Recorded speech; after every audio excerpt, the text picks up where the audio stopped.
We've begun to explore how models and views are put together.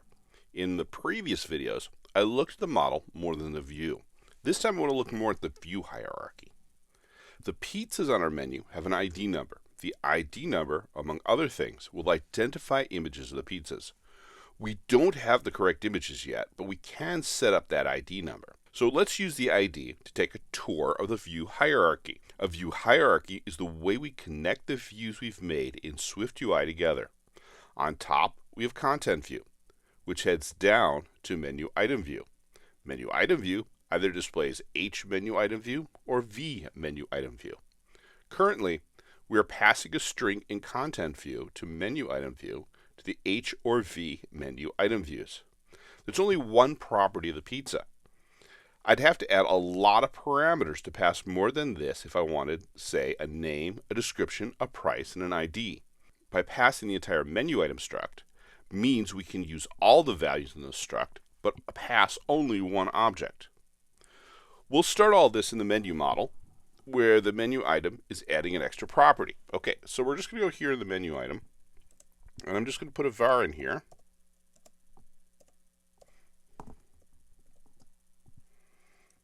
I'm going to make that int. So we just have an integer var ID int.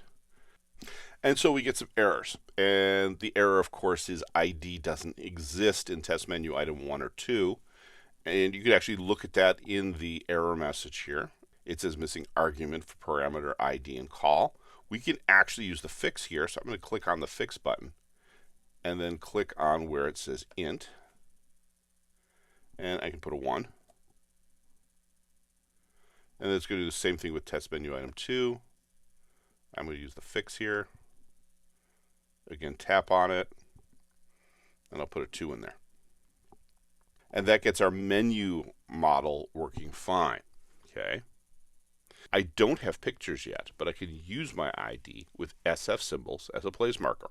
So I'm going to go over to H menu item view here, which I've got here on my tabs, and go down to where it says image name. I'm going to replace this. Right now, we're using image name, and that goes to image name. And it also goes to text image name.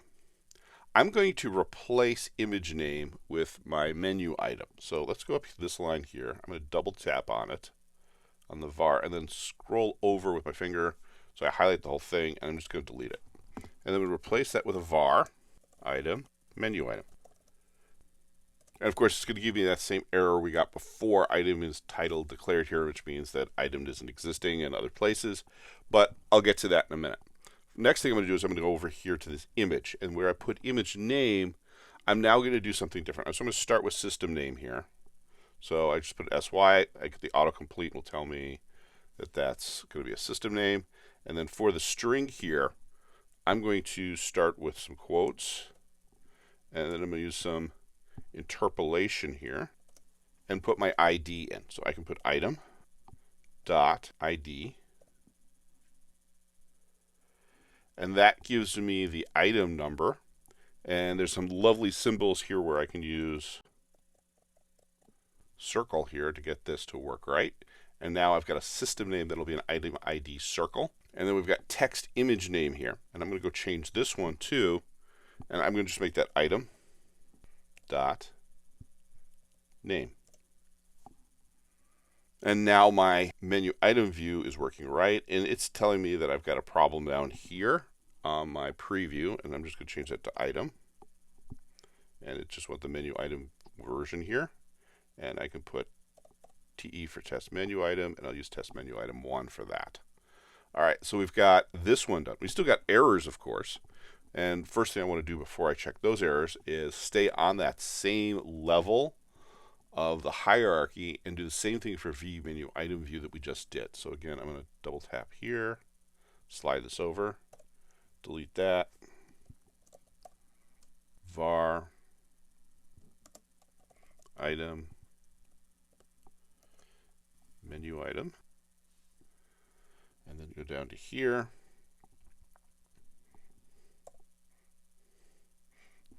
Pull up a system name, and we're going to do that in quotes, and then backslash parentheses item, which is an integer, I'm going to make it into a string using the backslash, and then put there, ID.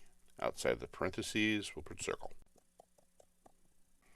Okay, and then finally we get down here is item dot name, and it's still got this initializing problem, which is of course down here my previews, and I'll just put an item, test menu item 1. Okay, so we've got this one done. Now we've got more errors because of those changes. We can take a look at them. And that's because the hierarchy has now changed. Our lowest level, the V and H menu item views, are now going to menu item view, as you see here, and it's saying that I don't have the right setup for that. So let's go into menu item view. And there it is. We got V menu item view and H menu item view. And we're going to change this to item. And we want to change this to item. And what kind of thing are we going to put in item? And that's going to be an item. So go back up here where we have the image name. I'm going to delete that. I'm going to do exactly what I did before. Just put in a menu item. And then these here become items. And I'll pass the whole item down through here. Again, menu item view has got a problem because that's an item, and I have to save the same problem I had earlier where it's not in the previews. So I can tap into here and fix that. It's going to ask me, I can actually put a fix in there and just put in here test menu item 1. And that clears that. So now what we're doing is we're passing a full menu item into menu item view, and then that goes into either V menu item view or H menu item view. Okay, so that's all good.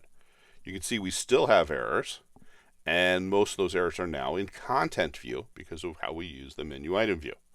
And we got 4 of those, so let's go over there. And if you scroll down the code here, there they are. We're going to find them in the 4 places we use menu item view. You can see here there's an extra argument name and the missing argument. So if you just put fix in here, you can see that fixes them all, and we just have to put in our menu item for this. So what's our menu item? Our menu item here is already set because we have a menu model of menu, okay, as we put up here. And so we have menu, menu model, item 1 and item 2.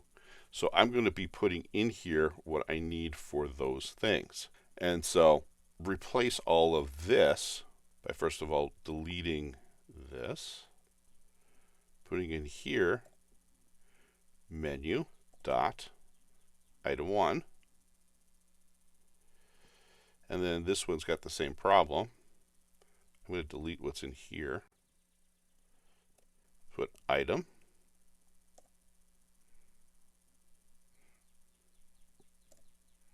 menu dot item 2. And so I'm taking it from the menu and I'm using one of the menu items there. And I'm going to do the same thing here in menu item view, although we've got it pretty much set up because we're using menu item 1 name, menu item 2. So what we're going to do this is I'm going to go into image name here and just change that to item. And then we go to here and change this to item. And we see that we got a little bit of a problem here because it's expecting a string. And if you look over here, I've got it still set to name. I don't need name, I just need item 1. The same thing will happen over here. I just need the full item 2 to pass it. And as you can see over on the side here, the preview starts and we've got something that looks right, but it's not 100% right. Our scaling of images isn't working as well as we would like, and we need to make sure that we're doing a scale that works properly for this. So what I'm going to do is go back over here to H menu item view and add one more thing here. So where we have the resizable, I'm going to change this slightly and put in SC and make it scaled to fit. And you see that changes a lot of them right away. It's now scaling things so it's proportionally scaled. Before it was not proportionally scaled, and that's what's causing all the problems. We're going to do the same thing with V to get the other cheese there to work right. So let's go in here and under resizable, scale to fit. All right, and that's looking pretty good. Showing our place markers. and those are going to be the IDs for the pizzas. Now, the menu item that we've been working with here might seem like a model, and in one sense it is. It's the model sending data between all these views. So H menu item view or V menu item view is getting a model of an item. Now, that may look like it contradicts something earlier I said, because I said models are classes, and it seems that that doesn't make any sense. So let's take a look at this a little more carefully so you see where I'm coming from, because it's both are right. Okay, so let's go back to content view. The model that we talk about for most of this is called menu. And you can see that in the menu items we did here, that we made everything a menu item, and then that was passed the struct of menu model. And those items were sent down the view hierarchy like we did here in menu item view, where we get that struct.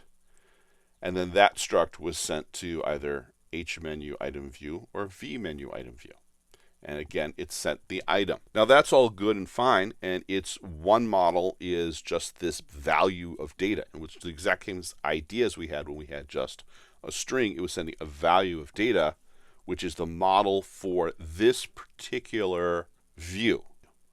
But up on top here, we have menu, which is our menu model. It's the model of all the data, and that trickles down. And as we talk later, it'll also trickle back up. And if it trickles back up, there'll only be one place that it will change, and that's in menu, which can then trickle back down to everywhere else. And that's our single source of truth. So in a sense, everything here that's being passed into a view is a model, but there is on the top of the application the only data model, which is that, in our case, menu. Hopefully that gives you some idea how code gets structured as we move into more parts of using the view hierarchy.